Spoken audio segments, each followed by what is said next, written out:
욕하고 박해하고 거짓으로 너희를 거슬러 모든 악한 말을 할 때에는 너희에게 복이 있나니 기뻐하고 즐거워하라. 하늘에서 너희의 상이 큼이라. 너희 전에 있던 선지자들도 이같이 박해하였느니라. 아멘. 오늘 이제 본문의 11절에 있는 내용 할 건데요. 예수님께서 이제 우리에게 명령, 그 원문에도 명령이 되어 있는 게 뭐예요? 두 가지 명령하셨어요. 첫째가 기뻐하라. 명령이에요. 둘째가요? 같은, 이게 이제 동의 즐거워하라. 동의어를 반복해서 강조하는 거죠. 같은 의미예요. 동의어예요. 기뻐하고 즐거워하시기를 이제 명령, 분사형으로 되어 있어요. 분사는 반복적인 사실이거든요. 그러니까 항상 반복적으로 어느 순간만 하지 말고 기뻐해야 한다라는 명령이에요. 하나님의, 예수님의 명령이니까 기뻐하셔야 합니다. 기뻐하셔야 돼요. 근데 기뻐하세요? 즐거우세요? 좀 이따 끝나고 오리백숙 먹으면 기쁘죠. 기뻐할 수 있어요. 근데 이제 이 정황이 이제 뭐예요? 정황 11절에 뭐예요?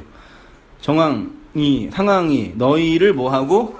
욕하고 또 박해하고 또요? 거짓으로 너희를 거슬려는요.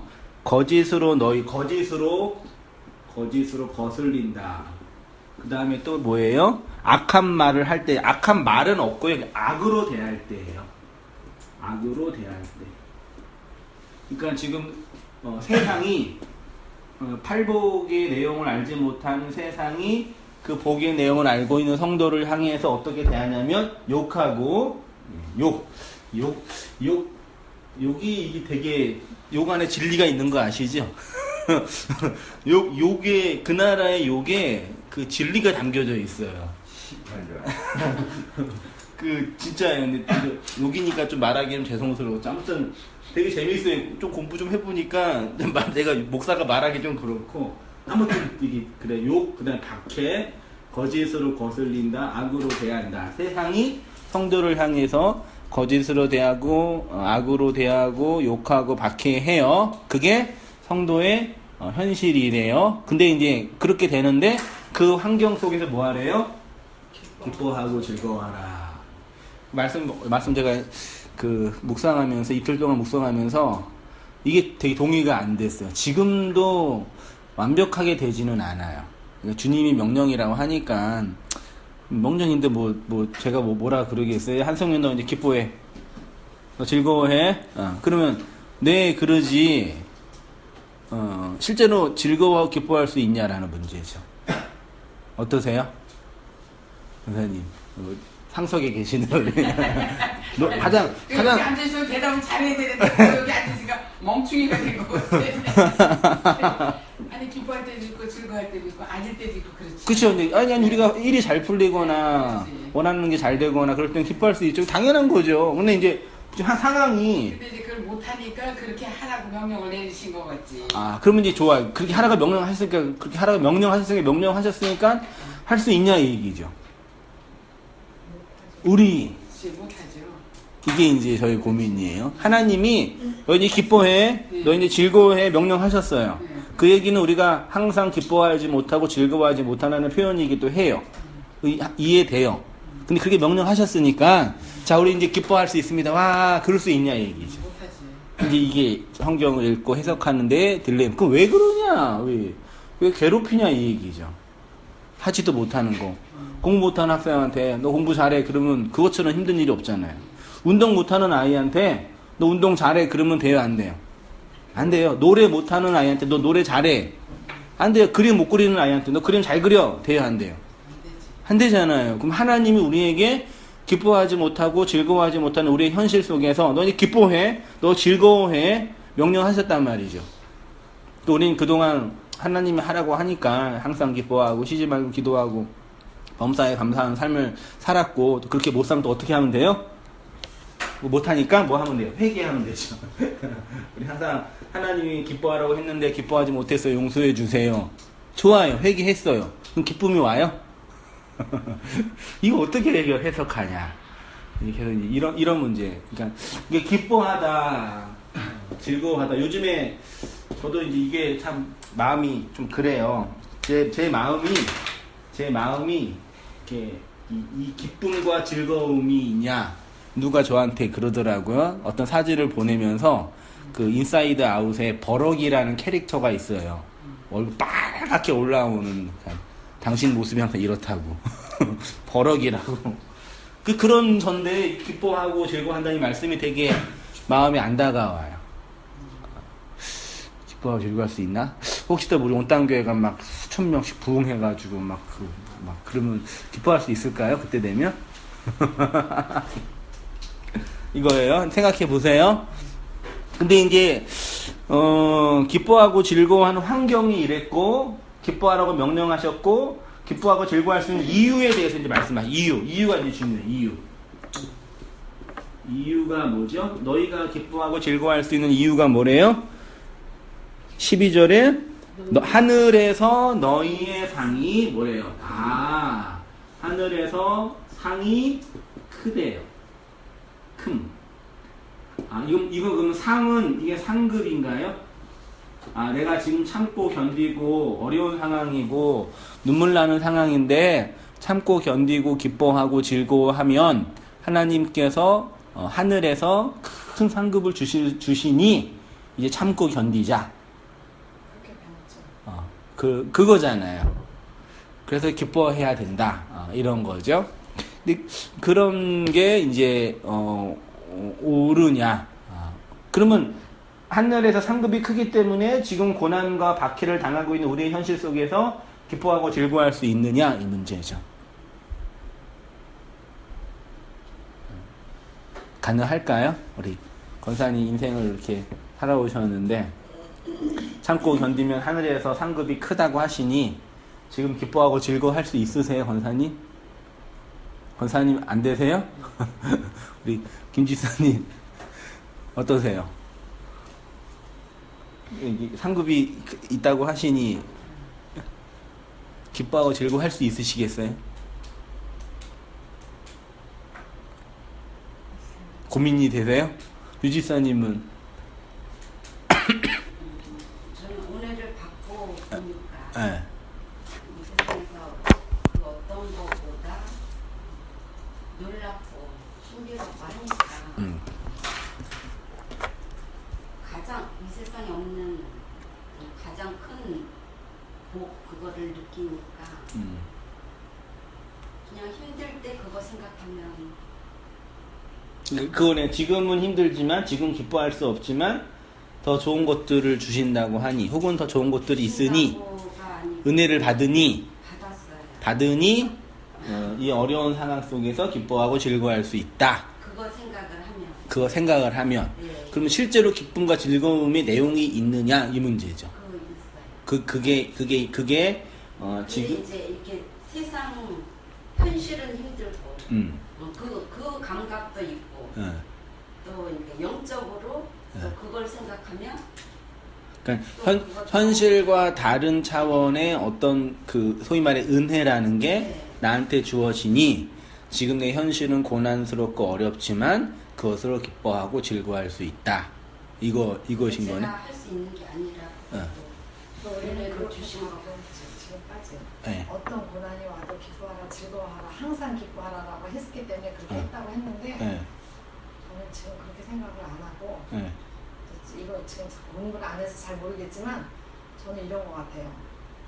이렇게 기뻐하라 즐거워하라 하는 거는 하나님이 우리에게 기쁨과 즐거움을 주시는 내용이 있을 거라고 생각해요. 그렇죠. 있다. 그 하나님 주시는 게 있으니까 이렇게 명령하셨겠죠. 육의 것이 아니고 네. 네가 내 진리를 제대로 내가 전달을 해주면 네가 기뻐하고 즐거워하는 일이 생긴다. 그것 때문에 기뻐하고 즐거워하라 이게 아닌가. 네. 그것도 이제 좋은 생각이신 것 같아요. 네. 아무튼 이제 우리의 그러니까 현실은 그거예요. 진리를 받은 은혜를 받은 복을 받은 성도는 세상에게 욕받고 박해받고 거짓으로 악으로 대접을 받는데 그래서 이제 그 환경 속에서 주님은 기뻐하고 즐거워하라고 하니 그 이유가 있을 거다. 단지 참고 견디면 좋은 거 주신다라는 그런 미래적 기대만으로 현재의 고통과 눈물과 고난을 견디는 건 좀 부족하지 않을까? 이게 저의 고민이에요. 그러면 실제로 기뻐하고 즐거워할 수 있는 내용이 뭐냐? 여기서 말하는 기쁨과 즐거움은 우리가 일상적으로 이해하는 기쁨이 있죠. 우리 이 세상에서 기뻐하고 즐거워하는 거. 건강하게 행복하게 있는 거, 재정적으로, 경제적으로 돈이 여유롭게 있어서 문제 없이 사는 거, 혹은 아무 스트레스 환경과 어려움 없이 내가 대접을 받는 거, 그 모든 것들 이겠잖아요. 그런 것과 비교하면서 우리 안에 기쁘하고 즐거워하는 그 내용이 있는지 한번 그걸 살펴보도록 할게요. 읽어볼게요. 이어서 예수님은 나로 말미암아 너희를 욕하고 박해하고 거짓으로 너희를 거슬려 모든 악한 말을 할 때에 너희에게 복이 있나니 기뻐하고 즐거워하라고 하라. 하늘에서 너희의 상이 큼이라. 너희 전에 있던 선지자들도 이같이 박해하였니라고 하십니다. 예수의 의를 받은 성도를 그 의가 무엇인지 모르는 세상에 볼 때 세상은 그 성도를 뭘로 보냐? 천사처럼 보고 착한 일 하는 사람처럼 보는 게 아니라 뭐처럼 보여요? 제가 두껍게 했죠? 세상이 성도를 볼 때 뭐로 보여요? 보이세요? 동그라미 안 보이세요? 두껍게 안 해놓으셨는데. 두껍게 안 했어요? 세상이, 그러니까 성도, 복을 받은 성도가 있고, 여기 세상이 있는데, 세상이 성도를 볼 때 무엇으로 보이냐 이게요. 착하고 좋은 일하고 쟤네들은 멋있다. 야, 신앙의 정절을 지킨다. 세상이 볼 때 뭘로 보여요? 제가 그를 악으로 본다. 이걸 라라 그랬죠? 지난주에 우리에게 하나님이 악으로 감지된다. 그 의미가 뭔지 좀 더우셔서? 안 보이셔서? 안 보이셔서? 이제 보이시죠? 세상이 성도를 볼 때 성도가 악으로 감지된다.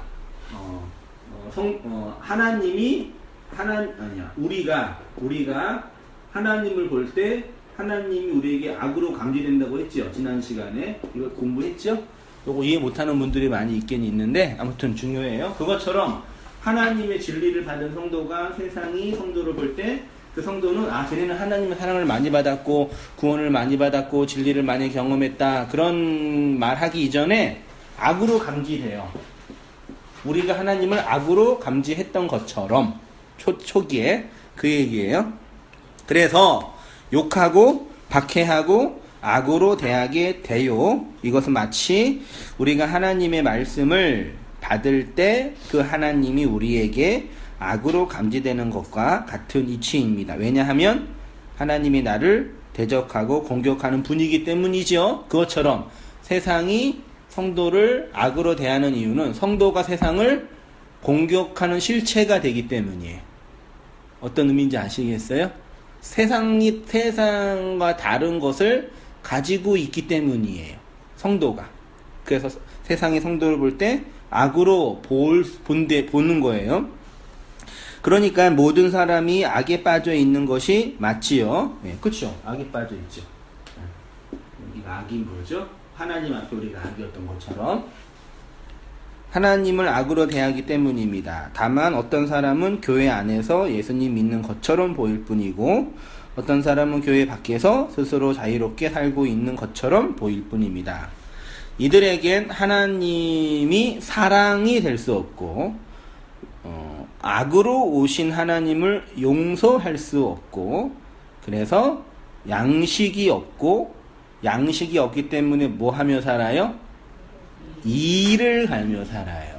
그러니까 하나님을 용서하는 거, 악으로 오신 하나님을 용서하는 거를 사랑한다고 하고 사랑하는 건 양식이 있으니까 사랑할 수가 있고요. 양식이 없으니까 성경은 뭐예요? 이를 간다. 그 구약 성경의 히브리어 중에요. 21번째 단어를 쉰이라고 하거든요. 히브리어는 원래 상형 문자예요. 제가 요즘에 책 하나 구입해서 이제 알파벳의 비밀이라는 책이 있는데 고대 히브리어나 아람어나 수메르어를 쐐기 문자 같은 거를 이제 연구한 그런 책이 있는데 다 상형 문자예요. 그러니까 그림이에요, 그림. 그래서 원래 히브리어는 그림으로 이해해야 돼요.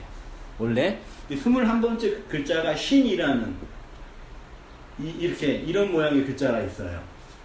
신 할 때 신, 로시 할 때 로시가 이거거든요. 이게 이제 머리란 뜻이거든요.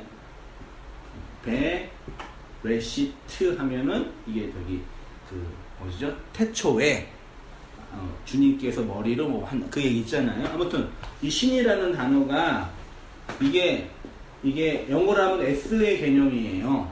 이 신이 여기 찍힌 게 하나 있고 여기 찍힌 게 하나 있어요. 이게 어떤 모양 같아요? 이게 이빨 모양이래요.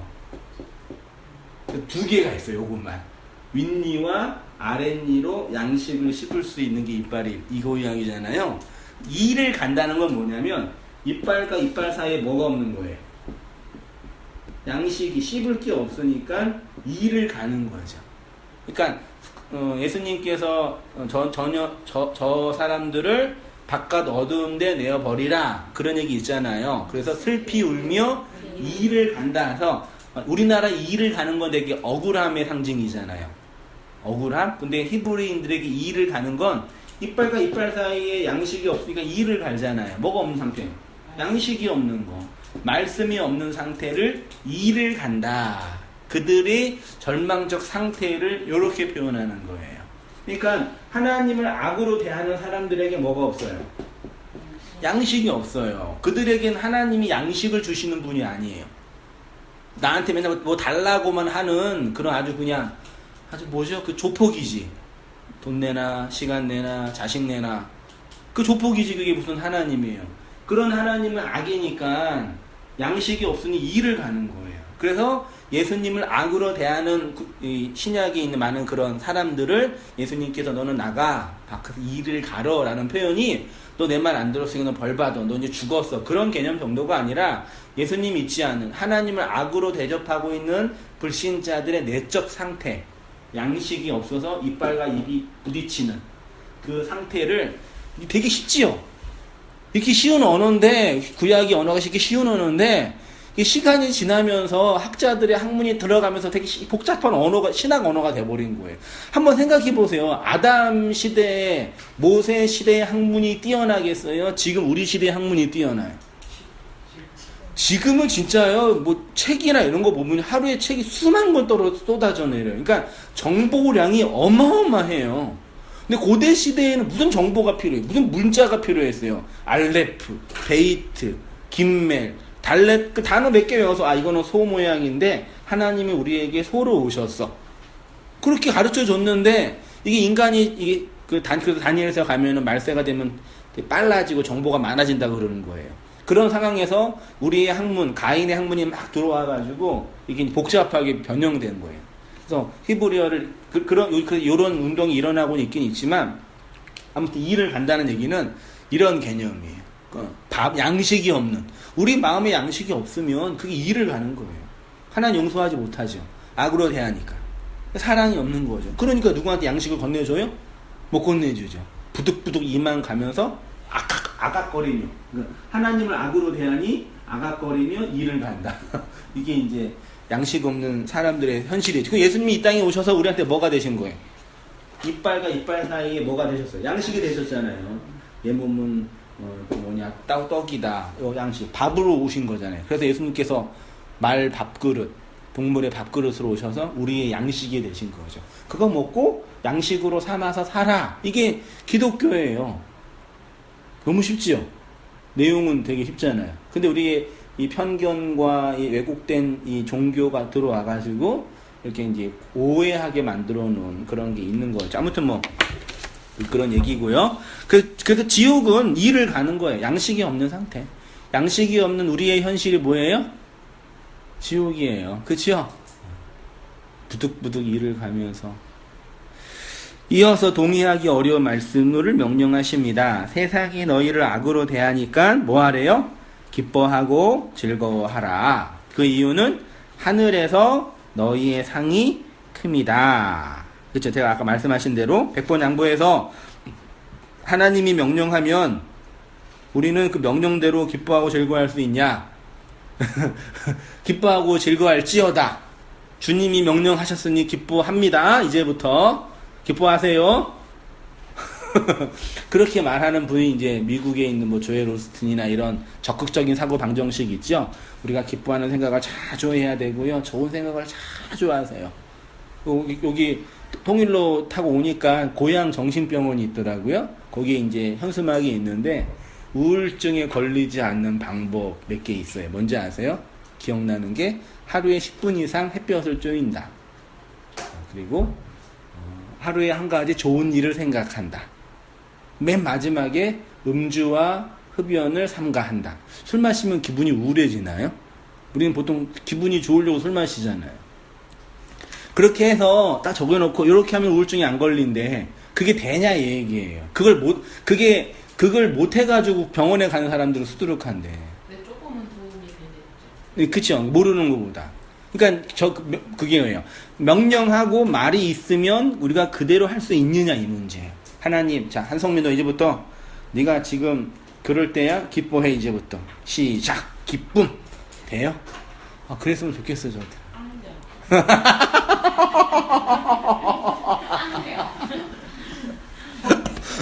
당해서 안 돼요. 안 되는데 네. 된다라는 거지. 그러니까 오늘의 공부의 요지는 그거예요? 그러면? 아니 뭐죠 여쭤보잖아요. 안 되는데 왜 하라는 거야? 그러니까 우리는 막 나가서 전도할 때도 막 박해하잖아. 무조건 그것도 안 되는데. 그것도 기쁨으로 받아야 된다. 왜 주님을 위해서 뭐 이렇게. 그리고 내가 이렇게 고난도 그 다음에 하나님이 주시는 것을 위해서. 그러니까 그 말씀에 그러니까 그때는 그 말씀의 위로를 받고 그 힘으로 또 살았어요. 그때는. 그게 위로가 되지요. 네. 그치요, 되죠. 하라고 했으니까 이 고난이 지나면 고난이 유익이다. 네. 난 맨날 그거. 고난을 그냥 주시는 게 아니라 나를 사랑하시니까 유익을 주시기 위해서 이렇게. 근데 이제 지금은 보면 하나님이 기뻐하고 즐거워하는 거를 우리에게 주셔서 너희가 알아야지 기뻐하고 즐거워한다. 이거. 네, 그러니까 우리 김 권사님께서 말씀하신 것처럼 안 되는데 왜 명령하시냐. 그러니까 저의 이제 하나의 힌트, 문제 해결의 힌트는 뭐냐면요. 하나님께서 명령하셨어요. 하나님이. 지금 우리는 그 명령을 수행 못하죠. 안 되죠. 그러면 명령하셨으면 우리가 그거를 명령을 지킬 수 있는 어떤 내용이 있겠네요. 내용이. 요게 이제 중요하죠. 그러니까 우리는 이 내용 없이 하나님이 명령하셨으니까 기뻐하자 이러고만 했는데 그것도 어느 선까지 도움이 될 수 있을지는 모르겠어요. 물론 우리가 이 너무 힘들고 아플 때 우리 집사님께서 한선생님 목사님 이거 진짜 이거 만병통치약 제가 비싸게 구입해서 목사님 드린 거예요. 이거 잘 드시면 몸 나아요. 그러건 저한테 이제 얘기해 주셔서 제가 믿고 이제 계속 마시면 몸이 건강해져요, 안 건강해져요? 건강해져요. 그게 이제 피그말리온 효과라고 정신의학자들이 많은 거예요. 근데 그게 진리는 아니잖아요. 속은 거죠, 제가 속은 거죠. 그런 식의 내용이 기독교면 안 되는 거죠. 맞잖아요. 그것도 의미가 있지만, 요것도 의미가 있지만, 요 의미 없다고 하지는 않겠어요. 의미가 있지만, 복음은 이런 의미랑은 다른 거다. 요걸 말씀드리는 거예요. 그러니까는 이게 의하면 우리의 의는 없고 하나님의 의잖아요.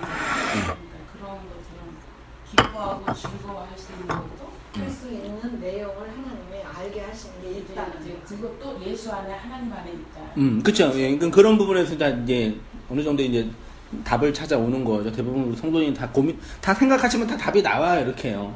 대부분 다 답 나오셨어요. 기뻐하는데 난 기쁘지 않고 그러니까요. 슬픈데 이거 예. 고민 사실 많이 하거든요. 그 속에는 즐거워하고 기뻐할 수 있는 게 있다라는 거예요. 그렇죠. 그때는 그냥 무조건 기뻐하고 즐거워라 그러면 내가 안 돼도 그냥 어지르게도 하려고 했다라는 거죠. 근데 이제 공부를 하면서 지금 아직 잘 모르겠지만 기뻐하고 즐거워하는 일을 하나님께서 그쵸. 그 내용이 있을 거라는 거. 그건 우리가 감각으로 아는데 이제 학문적으로 정리가 안 되니까 딱 정리하면 되는 거죠. 그럼 다 알고 계세요, 그러니까요. 근데 사실 우리가 이 세상에서 기쁨은 잠깐이잖아요.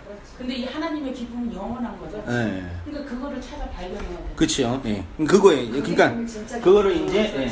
그 내용을 이제 하나님 명령했다는 얘기는 뭐예요? 약속했다는 얘기죠. 그렇죠? 명령하신 건 약속하신 거죠.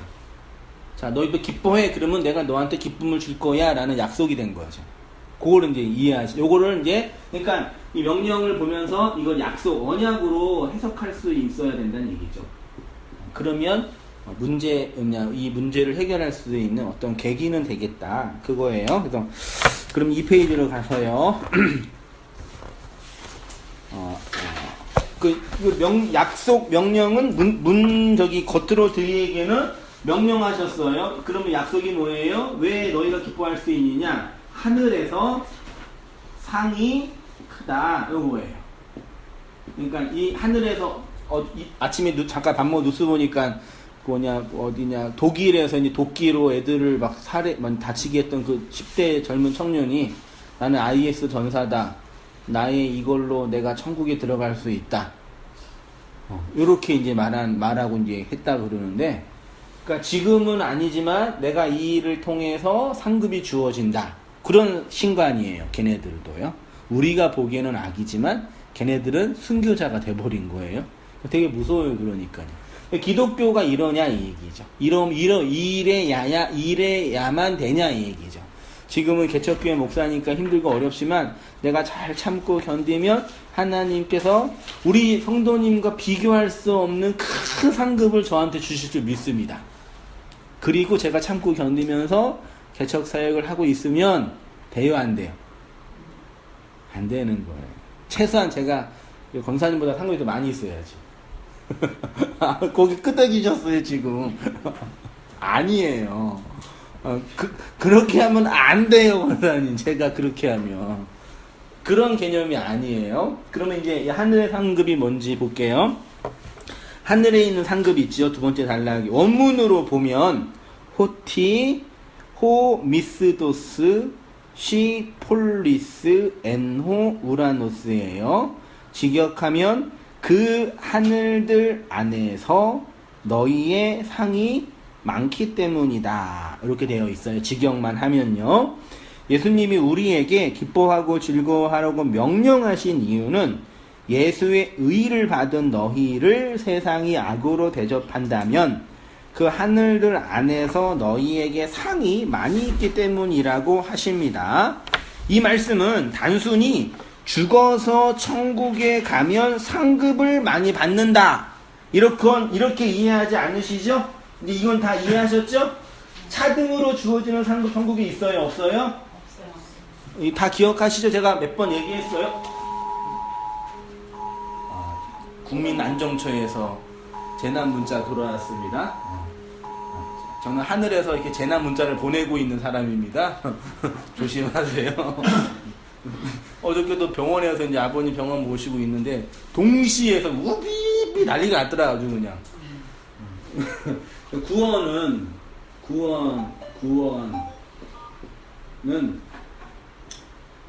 구원 플러스 알파. 이게 천국이라고 했잖아요. 그렇죠? 이걸 상급이라고 하고요. 구원이 무한대라고 하면 상급이 있다고 한들 뭐가 돼요? 무한대가 되죠. 이거는 없어지죠. 그렇죠. 그러니까 차등 상급 주장하는 분들은 바보든지 아니 모르시든지 아니면은 사기치든지 그러는 거예요. 그러니까 최소한 이런 개념의 상급을 말하는 분들은 가짜예요. 그러니까 두 가지 상급 문제와 구원의 확신 문제에서 확실히 말할 수 있어요. 여러분 우리가 노력하고 있으면 상급이 많다 그런 거 없어요. 특히 가톨릭에서 많이 해요. 가톨릭에서요? 그리고 이제 공로가 쌓이고. 공로 그래 공로. 네, 맞아요. 공로가 쌓이고. 공로로 구원받죠? 맞아요. 인간의 공로. 예수님을 믿는 것도 구원받을 수 있지만 믿음이 어려운 분들은 공로로 하자. 그 얘기를 들었어요. 믿음도 공로라고. 믿음의 공로. 아 그래요? 아무튼 이런 이 상급을 우리 인간의 공로인데 요거 아니에요. 구원이 무한대라면 요거는 아니죠. 그러니까 이 도식만 잘 얘기해도 돼요. 그러니까 그러면 이제 질문이 나오죠. 그러면 성경에서 그러면 상급이 도대체 뭐냐 얘기해요. 자꾸 상급 얘기. 상급 되게 많이 나와요. 노력하고 애쓰면 상급을 준다. 하늘의 상이 크다. 큰 상 받는다. 천국의 작은 자, 큰 자 나오잖아요. 그러면 그 상이 뭐냐 얘기해요. 그래서 공부를 해야죠. 이 상을 헬라어로 미스도스라고 해요. 미스도스. 이게 단어의 뜻은 품삯 혹은 임금. 품삯은 뭐예요? 하루치 일한 것에 대한 대가죠. 대가. 임금도 일한 것에 대한 대가. 그걸 상으로 번역을 한 거예요, 한글이요. 됐죠? 그러면 이 품삯을 하나님이 주신다는 얘기는 무슨 뜻이에요? 그치요. 이 땅에서 믿었어요. 그 믿음으로 받게 되는 대가가 있겠네요. 그게 뭐예요? 그게 구원이죠. 맞지요? 그러니까 구원 플러스 상급은 틀린 거예요. 구원이 상급이에요. 정확한 지적이에요. 네. 그러니까 상급을 주장하는 분들은 구원 외에 상급이 있다고 말하는 거죠. 이거 틀렸어요. 구원이 상급이에요. 구원이 미스도스예요. 그러니까 미스도스라는 단어만 공부해도 그 차등 상급으로 주어진다는 얘기는 거짓말인 거죠. 차등 상급 주장하는 데가 카톨릭이랑 이슬람교예요. 개신교가 이제 그렇게 따라가고 있는 거예요. 차등 상급을 주장해야지 뭐가 편해요. 여러분 대한민국 남성의 열심을 내죠. 그렇죠.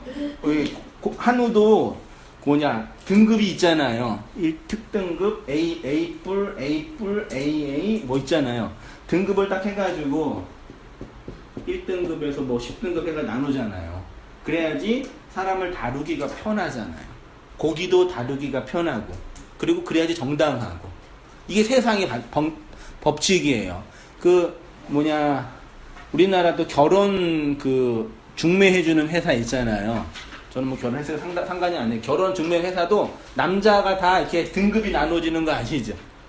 1등급 하면은 부모님 재산 몇 억 이상 해가지고 사회 유력 직업 해가 쭉 나와서 맨 아래 뭐가 있어요?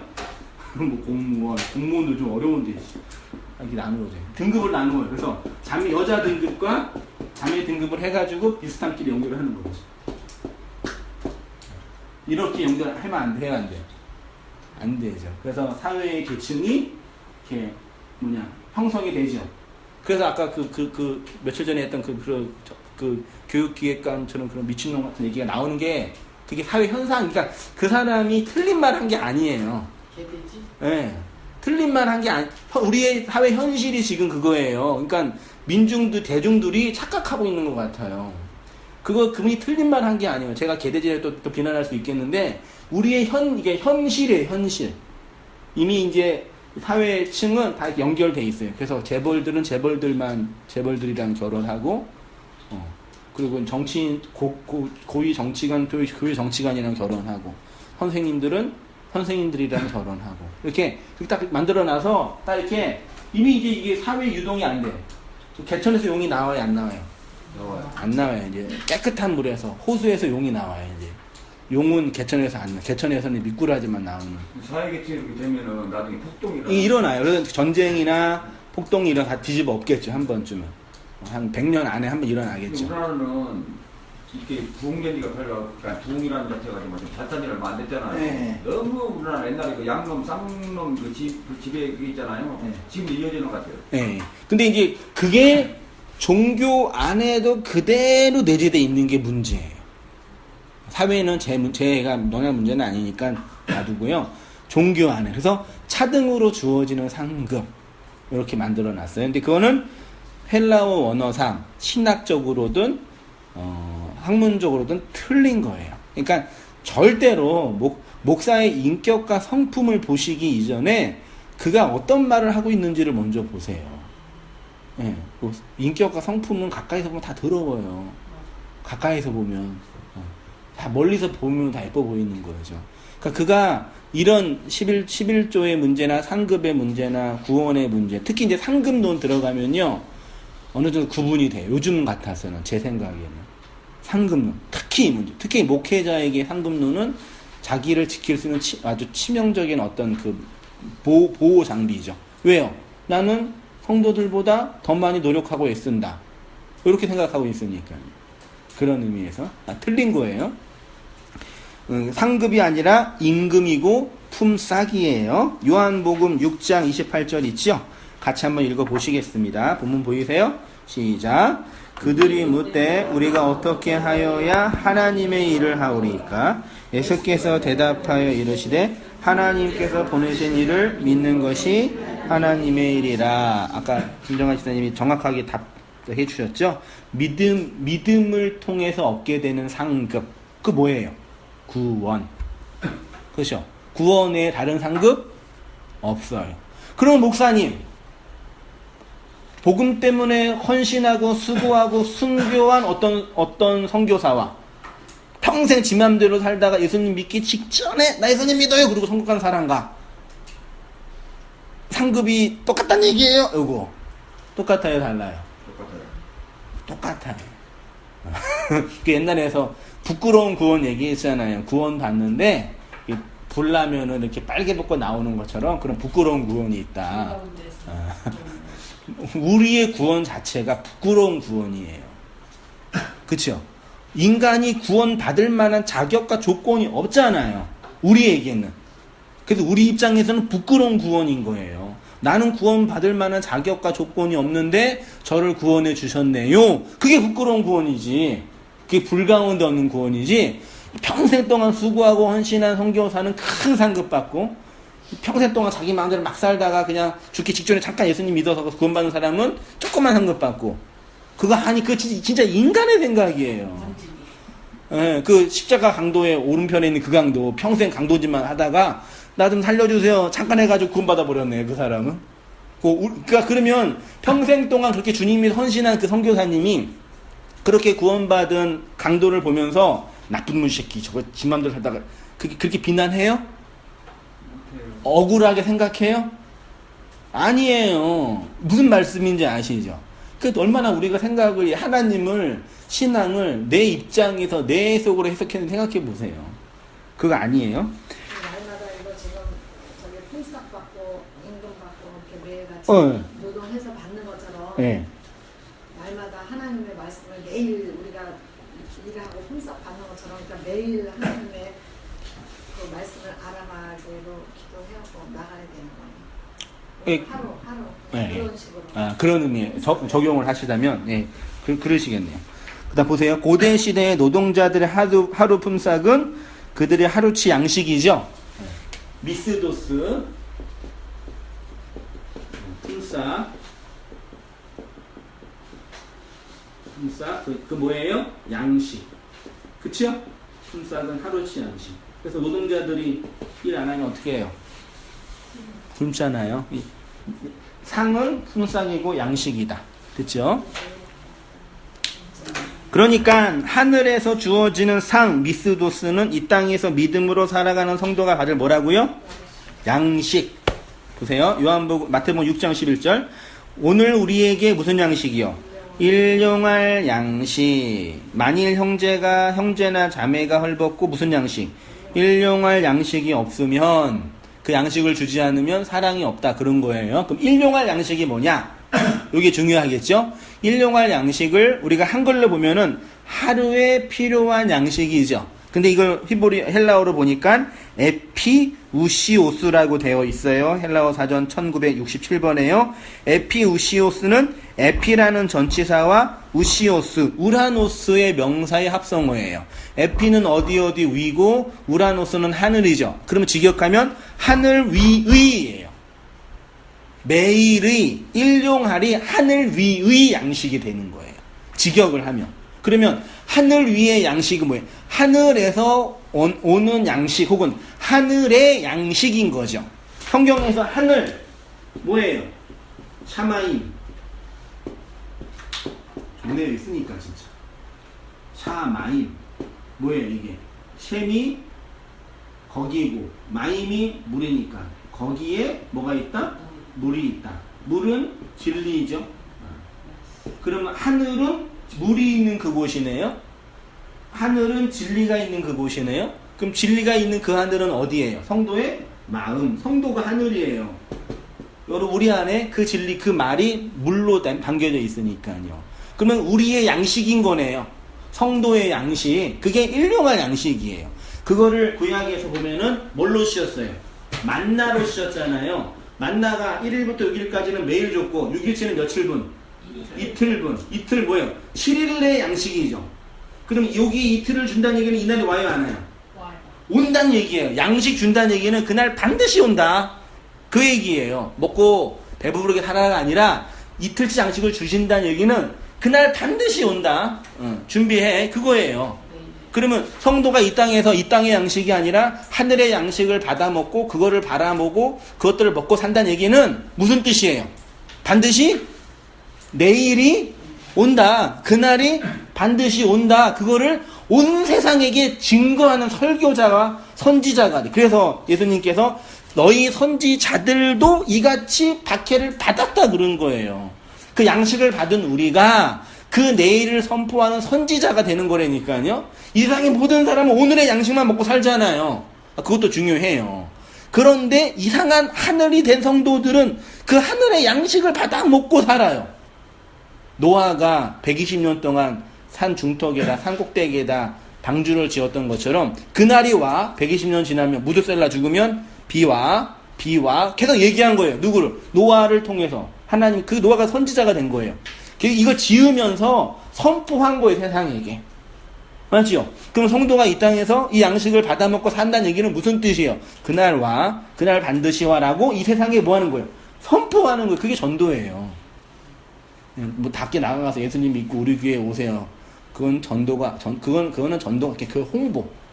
홍보도 해야 돼요. 홍보인데 그게 아니라 이게 전도예요. 그러니까 우리가 하늘의 양식을 받아 먹고 그 하늘로 살아가는 것 자체가 세상에게 그날이 온다라는 증거가 되는 거예요. 그거예요. 그래서 이게 일용할이 다가오는 날의 양식. 그래서 내일 일은 내일이 염려할 것이요. 한날 괴로움은 그날에 족한다라고 예수님께서 말씀하신 거예요. 읽어볼게요. 예수님이 우리에게 일용할 양식을 주신다고 하셨습니다. 이때 일용할은 하루치 양식이 아니라 물론 하루치 양식도 돼요. 헬라어에는 많은 뜻이 있으니까 다가오는 날의 양식이에요. 그러면 이 역사 속에서 성도가 믿음이라는 수고를 열심히 하면 무엇을 주시냐? 다가오는 날 내일의 양식을 주셔요. 하나님이 우리에게 주시겠다고 약속하신 양식은 이 땅에 필요한 양식이 아니에요. 그래서 예수님 믿어도 사업이 망할 수 있고 경제적으로 어려움을 당할 수도 있고 아무리 어려운 경제적인 문제를 가지고 기도를 해도 해결되지 않을 가능성이 더 많아요. 제가 안 된다고는 말하지 않을게요. 왜냐하면 된다고 하시는 분들이 있으니까. 왜요? 하나님이 우리에게 주시겠다고 약속하신 것은 이 땅의 양식이 아니라 오늘의 양식이 아니라 내일의 양식, 다가오는 날의 양식, 묵시의 양식, 초월의 양식이에요. 그러면 이 땅의 양식은 어떻게 하냐? 다 아시죠? 그래서 오직 성도만 그날의 양식, 다가오는 날의 양식을 구하게 되는 것입니다. 그것을 구하고 찾고 두드려서 내일의 양식을 얻게 됩니다. 그 얘기 나왔어요. 내려오셔서. 그러면 내일의 양식이 필요 없는 자는 어떤 사람이에요? 내일이 없는 자. 하루살이에게는 내일의 양식이 필요 없죠. 왜요? 하루살이는 내일이 없으니까. 불신자에게는 그날의 양식이 필요 없겠죠. 왜요? 어차피 그날에 지옥 가니까. 성도만 내일의 양식이 있지요. 그래서 미리 땡겨 쓰는 거예요. 6일날. 그걸 뭐라 그래요? 미리 땡겨 쓰는 거. 빚. 이 지겨운 빚. 아우 진짜. 미리 땡겨. 그래서 사랑의 빚진 자가 돼버리는 거죠. 하나님 걸려서 이제 빚에 걸려서 이제 살아가는 거죠. 하나님이 성도에 내려올게요. 하나님이 성도에게 주시는 상은 이렇게 이 땅에서 성도의 일을 행하는 자에게 주시는 임금이고 품삯입니다. 한원하면 내일의 양식이라는 것입니다. 그것을 그 하늘들 안으로 주어지는 큰 상. 네. 맨 마지막 단락이었어요. 그 하늘들, 하늘은 성도고 안으로 주어지는 큰 상이 된 겁니다. 성경에서 하늘은 진리의 말씀을 담은 성도 자신을 의미하고, 그래서 성도를 그 하늘들의 그 나라, 성도가 뭐예요? 천국이죠? 천국은 장소 이전에 하나님의 나라, 한글로 해도 하나님의 나라잖아요. 천국이요. 하나님의, 하늘의 나라. 하늘, 진리가 있는 통치되는 곳. 이거 성도. 하나님은 누구예요?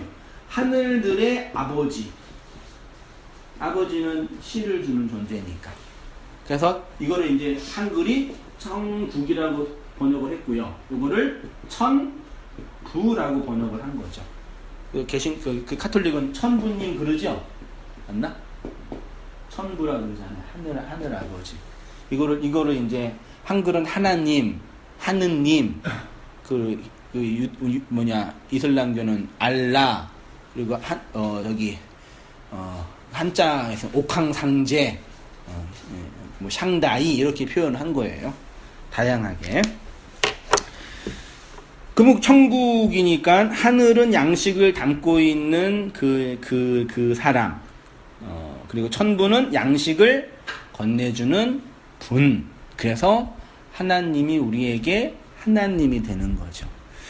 이 양식은 악으로 오신 하나님을 용서하는 성도에게만 주어. 그래서 용서가 여기서 이제 화두로 나오는 거예요. 양식이 있으십니까? 그럼 뭐 했다는 얘기예요? 하나님을 용서했습니다. 어떻게? 나한테 악으로 율법, 나의 율법적 선악 구절을 부시고 오신 그 하나님이 악이었는데 그 하나님이 나한테 용서가 되어 온 거죠.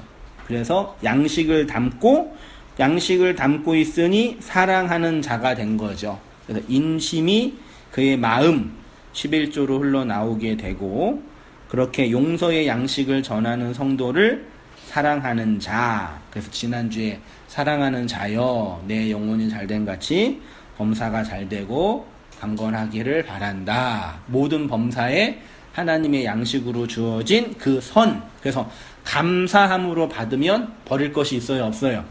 없지요. 하나님께서 우리에게 양식으로 건네준 세상의 것들이니까요. 그 얘기. 성도는 기뻐하고 즐거워할 수 있습니다. 그래서 성도는 기뻐하고 즐거워할 수 있습니다.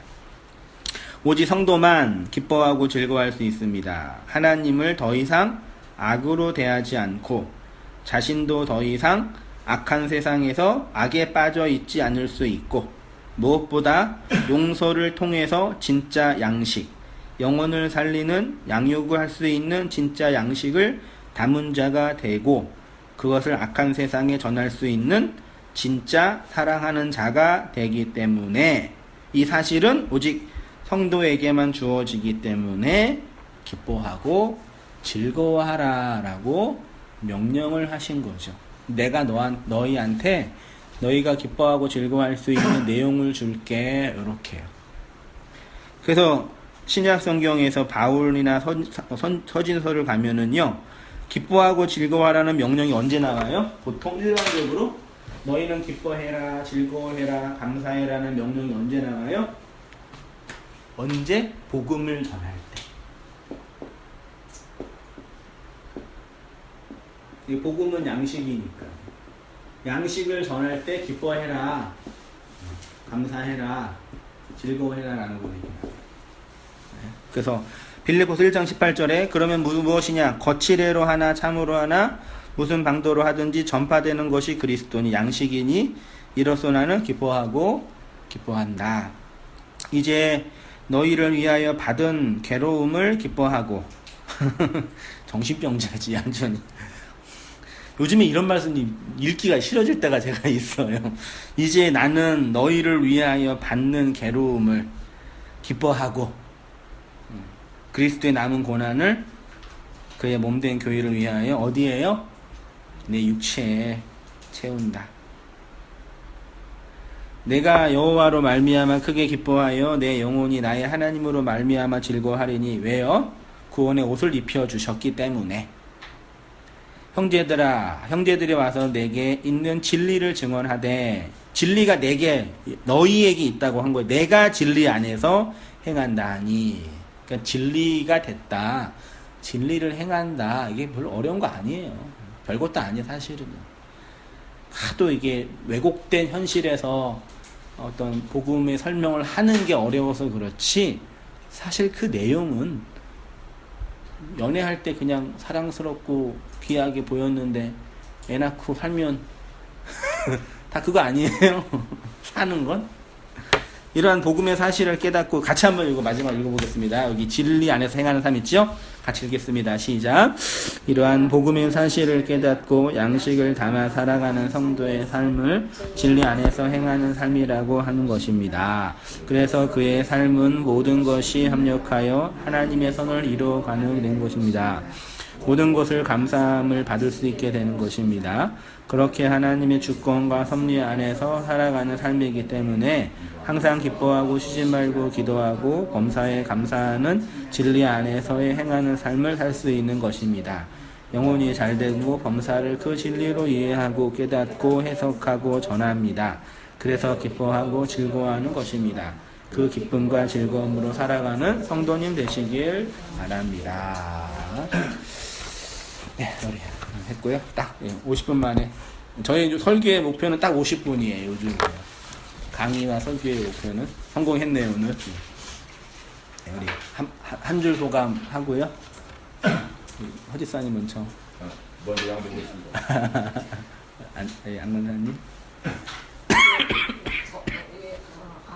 하나님을 악으로 오시니까 하나님을 용서하는 거 참 이런 게 맹목적으로 그냥 이렇게만 공부를 안 하고 있을 때는 완전히 진짜 이단 소리 듣게 생기고 이해가 안 가는 그런 건데 저 오늘 또 한 번 이걸 복습을 해보니까 전번에 제가 그 말씀에 이게 부딪혔었거든요.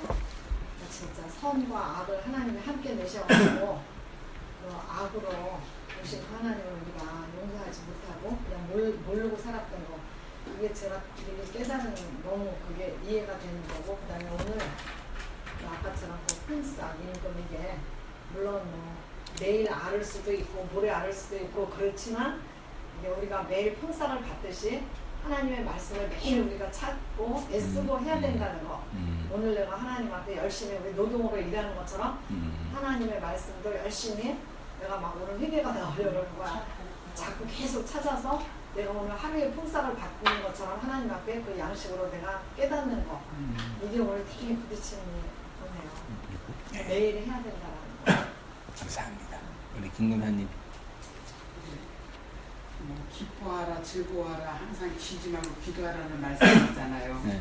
그래서 그전에도 어떻게 내가 기뻐하고 감사하고 이렇게 살 수가 있을까, 이거는 나의 힘으로는 불가능한 일이다 이렇게 생각을 했었는데 오늘 이제 이 말씀이 명령이라고 했을 때는 반드시 그 속에 무슨 내용이 있을 것이다라고 감을 잡았었어요. 뭔지는 모르지만 근데 그것이 내 마음에 그 진리의 말씀이 흘러서 양식으로 전해질 때 그렇게 즐거워하고 기뻐할 수 있다라는 거, 그걸 오늘 깨달았습니다. 그냥은 할 수가 없다.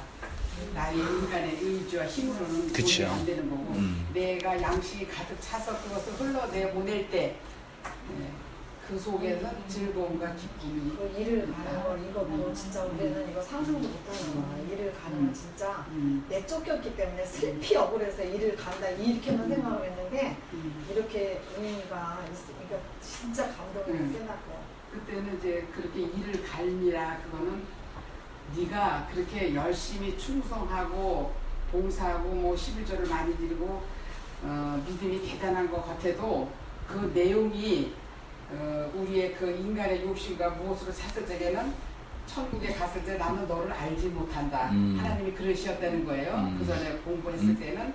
그러면 내가 정말 하나님이 나를 그렇게 몰라준다고 내가 슬퍼서 이를 갈면서 운다라고 이렇게 공부를 했었던 건데 그 이하고 이가 그 속에 양식이 없으면 이를 갈아진다.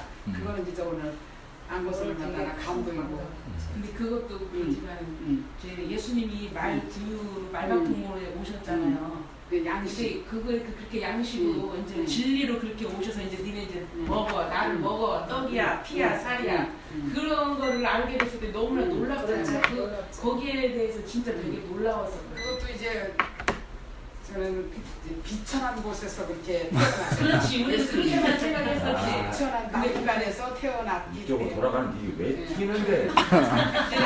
자유 토론이에요, 아니, 목사님. 그렇게 괜찮아요. 얘기가 편안하게 하는 거예요. 그래서 그것이 오늘 많이 깨달았죠. 주기도문에 일용할 아, 양식. 참봐. 주기도문에 일용할 양식은 맨날 우리가 먹을 거 일용할 양식을 주셔서 감사합니다. 우리 이렇게만 했잖아. 이게 말씀의 양식은. 일용할 양식. 날마다 그 양식을 구하는 삶. 예. 어디야? 그리고 나는 목사님 내가 날마다 그 양식을 구해야지만 남한테 주기도 하고 전해주기도 하고 이러지. 내가 아무것도 없는 양식이 없고 아무것도 없는데 뭐를 전해주겠어? 난 이거 오늘 되게 휘개가 나올 정도로 이게 날마다 본다고 하고 기도한다고 하는데 그게 아니라 진짜 내가 힘쓰고 찾아야 되는 그 품삯 이게 굉장히 깨달음으로 와. 목사님이 그랬잖아. 성령님께 구해서 알려지지 않은 나한테 오라고 하고 그게 나 되게 막 또 우리 항상 그거는 맨날 들었는데도 그날 그게 부딪힘으로 진짜 내가 진정으로 하나님 앞에 진실되게 간구하지 않았기 때문에 알지를 못했구나. 내가 혼자도 이렇게 말씀을 배웠지만 혼자서도 집에 가서 굉장히 진짜 힘쓰고 애쓰면 내가 간절히 하나님 앞에 기도할 때는 성령께서 깨닫게 하시는 거 그걸 내가 그렇게 간절히 찾지 못해서 못 받았구나라는 것도 굉장히 부딪힘으로 와요.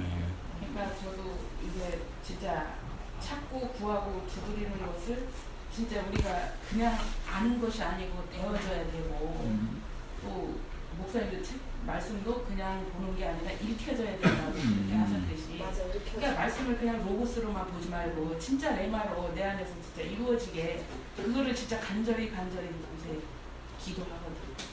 근데 그건 진짜 간절히 찾아야 돼. 안 그러면 알지를 못하겠구나. 예. 순서 이제 안사모님. 하나님을 보내신 것은 하나님의 일이라는 거. 이전에 참고 견디면 하나님이 좋은 거 주실 거고 하나님이 좋은 거 주신다고 약속하셨으니까 아무리 어렵고 이 땅에 살면 힘들어도 너한테 주시는 고난이니까 이걸 잘 기뻐하고 즐거워하며 견뎌라. 이렇게 생각하고 살았던 것들이 이제 이렇게 말씀이 들어오면서 그게 이제 선악과를 먹는 과정이라는 생각이 들어요. 그 말씀이 들어와서 그 선과 내가 생각했던 하나님, 내가 생각했던 선과 악 그런 구조들이 이렇게 무너진다는 생각이 들어요. 그래서 말씀을 받아들이는데 어떻게 하나님이 이럴 수가 있냐 이제 이런 말이 이렇게 나올 정도로 이렇게 됐기 때문에 하나님이 악으로 오신다라는 게 그 양식이 그렇게 받아들여질 때 그게 그렇게 다가온다는 생각이 들었고 근데 그 시간들이 지나면서 이제 말씀이 받아들여지게 되면서 새로운 눈이 생기는 것 같아요. 그래서 그러니까 이전에는 뭔가 일이 잘 풀리고 좋아야지 그게 하나님이 주시는 좋은 거라고 생각하고 일이 잘 안 되고 어렵고 내가 상상하지 못했던 막 파도 같은 일들이 덮칠 때는 이거는 하나님이 그걸 하시는 게 아니라 사단이 방해한다고 생각하거나 아니면은 내가 뭔가 잘못 죄를 저질러서 그 죄 때문에 일이 이렇게 되지 않았는가 하면서 이렇게 나를 자책하기가 쉬웠는데 그런 것들에서 해방되는 것 같아요. 그러니까 이렇게 새로운 눈이 생기고 그래서 힘든 것들이 와도 그것을 힘든 것으로만 받아들이지 않을 수 있는 눈이 생겼고 좋은 것이 와도 내가 생각하기에 좋은 것이 와도 그게 진정 좋은 것이 아닐 수도 있는 거예요. 그러니까 하나님이 주시는 이 양식이 내 안에 있느냐 없느냐 이게 중요한 거지 그 눈을 가지고 그 마음으로 내가 세상을 살고 바라보고 사람들을 대하고 하고 있는 그 사람으로 되어가는 과정에 있느냐 아니냐 그게 중요한 거지 근데 이 땅에서의 삶이 잘 되고 안 되고 거기에 하나님이 계시고 안 계시고 나를 축복하시고 안 축복하시고 거기에 있는 게 아니다라는 게 되게 이렇게 뭐라고 해야지 확연하게 드러나는 것 같아요. 근데 개척하면서 그랬던 것 같고 그 부분에서 하나님이 벗어난 것도 기적이야. 네, 그러니까 하나님이 그 부분에 대해서 이렇게 되게 많이 가르쳐 주셨다는 생각이 들어요. 저는 개인적으로 그래서 성경이 약속이라고 하잖아요. 약속. 그러니까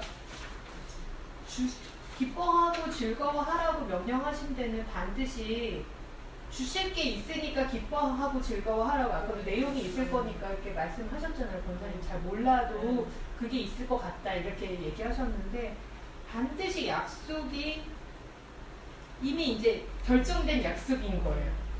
그리고 하나님이 그 지점으로 나를 데리고 가실 게 분명하고, 그래서 내일의 양식이 있기 때문에 오늘을 살아갈 수 있는 거고, 이전에는 그렇게 잘못된 실패가 있으면 그 실패 때문에 두려워서 새해를 시작 못한다거나 현재를 우울하게 산다던가, 아니면 미래가 너무 불안하고 힘들 것 같아서 현재가 너무 힘들거나 그랬던, 이렇게 갇혀 있었던 그런 많은 구조들이 있었는데, 그런 구조들에서 완벽하게 해방되었다고 보기는 힘들어요. 왜냐하면 이 세상을 살기 때문에 어렵고 힘들고 아프고 내가 상상하지 못했던 어떤 그런 파도들에 대해서 자유로울 수는 없는 인간이지만, 그래도 하나님을 그런 식으로 이렇게 내가 조정하고 휘어서 이렇게 내 편으로 끌어다가 이렇게 삼는 그런 사람으로는 아니게 돌아선 거예요. 그 길에서는 돌아선 거예요. 확실하게 돌아섰다라는 생각이 들고, 그래서 어떻게 보면 가장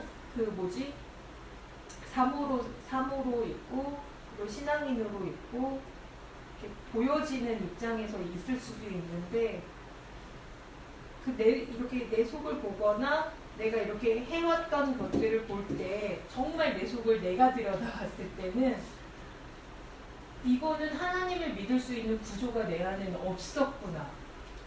진짜 없구나. 이게 하나님이 하시지 않으면은 내가 이렇게 변화되기 자체가 안 되는 불가능한 사람이구나라는 거를, 이렇게 뭐라 그러지?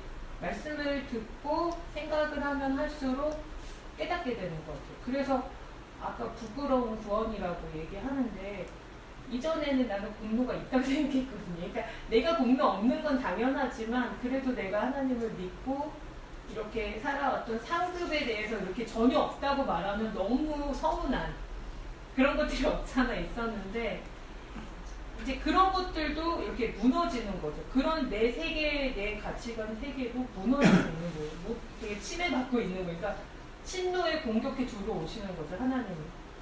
그것도야. 네가 그랬었어. 근데 참 그렇긴 한데, 그래도 괴리가 있어요. 괴리가. 왜냐하면 세상을 살아가니까 현재 내가 이렇게 또 즐겁고 행복하고 잘 살고 그러지는 않으니까 하나님 믿는데 좀 그러면 좋겠지 않을까. 이전같이랑 하는 그런 어떤 바람도 있지, 아주 없다고는 볼 수 없는데, 사람이니까 없다고 볼 수는 없는데, 그렇지만 거기에다가 이렇게 연연하고 하나님을 굳이 끌어다가, 네, 이제는 그러지 않는다는 거죠. 근데 그게 되게 자유롭다는 생각이 들어요. 그러니까 완벽하게 자유롭지는 않은데, 지금 제가 볼 때는 굉장히 많이 자유로워지고 있는 것 같아요. 그래서 없지만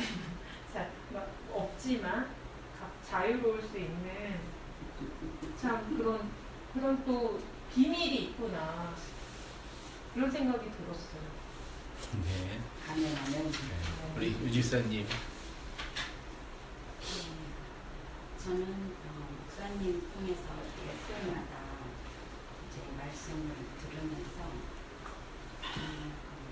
성경 말씀이 이렇게 잘 정리된 노트로 자꾸 이렇게 이제 바뀐 걸 느끼고 채워가는 걸 느끼고,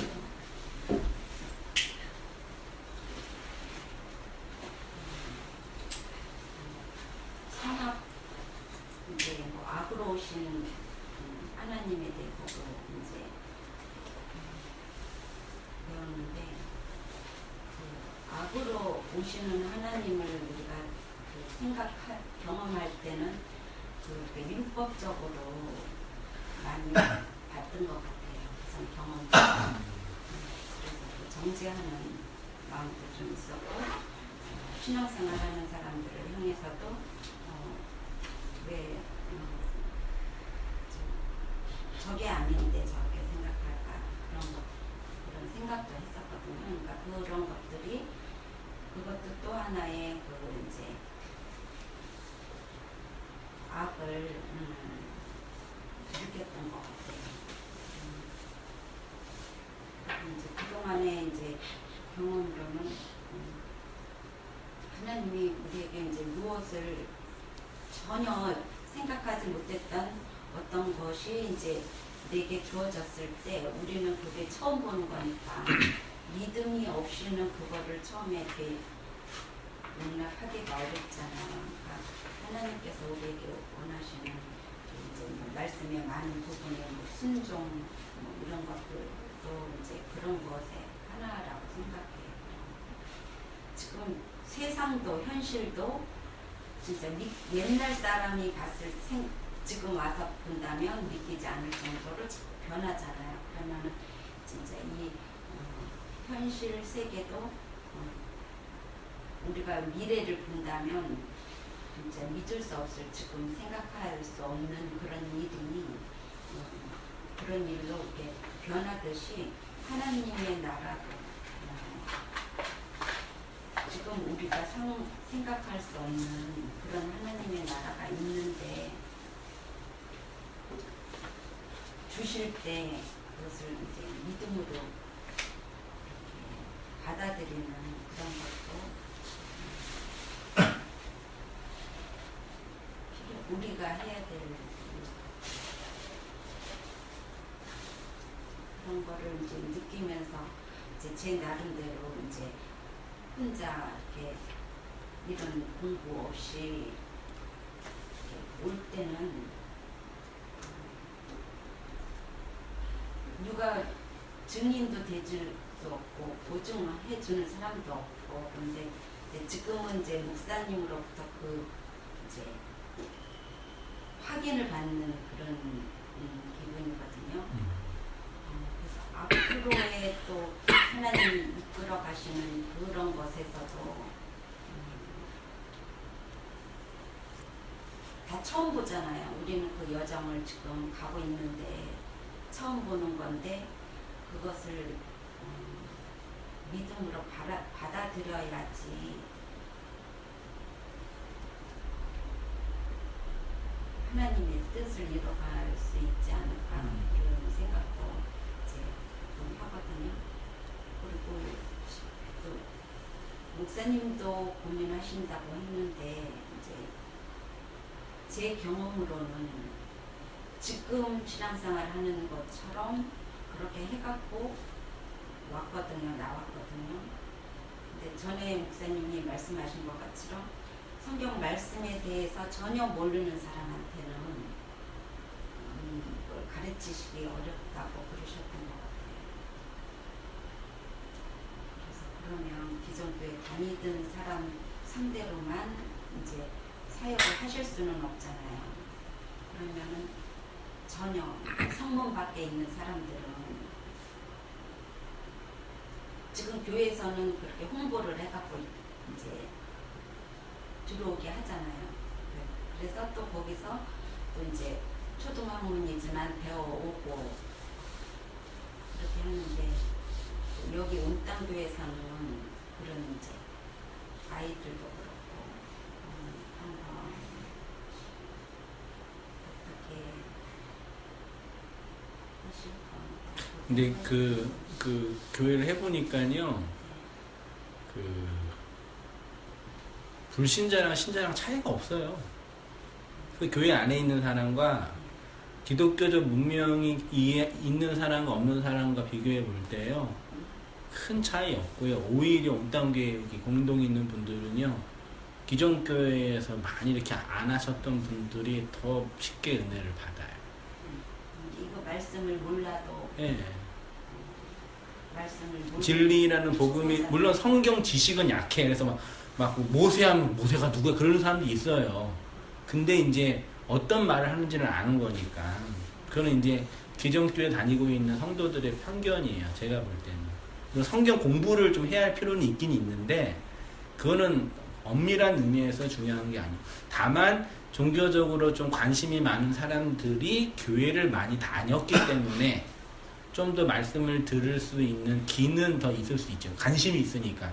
관심이 없는 사람은 교회 안 나오잖아요. 그런 측면은 있는데 많이 다니고 적게 다니고 이런 배경지식 그런 건 제가 볼 때는 거의 상관없어요. 그냥 그 사람이 그 말씀과 그 진리에 대한 관심이 있으면 듣고 없으면 안 듣는 거예요. 그건 교회 다니고 안 다니고의 문제가 아니고 오히려 교회 오래 다녔던 분들이 자기의 어떤 신학적 편견을 버리는 게 더 힘들어요. 저도 이제 그렇게 이제 말씀하시는 분들이 있는데 그건 인간의 마음이라는 게 그렇게 우리가 생각하는 것처럼 심플하거나 단순하지 않은 것 같아요. 실제로 자기가 불신자라고 하면서 듣고 있는 분들도 많이 계셔요. 애들도 우리 그러니까 큰아들은 6학년이 중1이거든요. 걔는 다 들어요.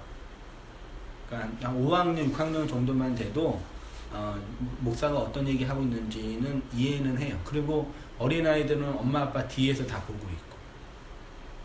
그러니까 앞에서 해놓고 모세가 이거고 예수님이 이거고 얘기 그것도 필요한데 필요해. 그것도 이제 저도 기회가 되면 하려고 그러는데 필요한데 본질적으로는 다 이렇게 보고 있어요, 애들이요. 엄마 아빠가 보고 있는 부분이나 믿고 있는 부분 다 뒤에서 다 봐요. 애들이 예배 어떻게 드리는지 신앙생활 어떻게 하는지. 그래서 좋은 거 나쁜 거 다 보고 배우잖아, 애들이. 그렇게 이제 이해하면 되는. 다만 이제 그 현실적으로 장소적인 문제나 또 이제 인력의 문제에서 좀 장소를 이렇게 정리해 놓고 아이들을 집중적으로 가리키는 측면에서가 약한 부분이 그 개척교의 문제니까요. 진리를 전하고 안 전하고의 문제가 아니라 그런 부분이니까 그런 편견을 이렇게 많이 가질 필요 없어요. 우리 성경에 대한 이해가 대부분 다 교회 오래 다니는 분들인데 성경 이해 못해요. 죄송해요, 이렇게 말해도 성경 잘 몰라요. 거의 몰라요. 공부하는 분들만 알려고 그러지. 그런 어렵다고들 하십니까? 그거는 이제 어려운 게 성경 용어가 어렵냐 아니면 진리에 대한 이해가 없냐의 문제죠. 물론 이제 제가 설교할 철학적인 용어 때문에 힘든 분들 계시긴 계시지만 그거는 그 다음 문제더라고요. 예. 잘 하셨어요? 예. 우리 마지막 허집사님. 시간 내갖고 모니터하는 게 뭐 행복이고 사랑인지 안 그렇습니까? 아니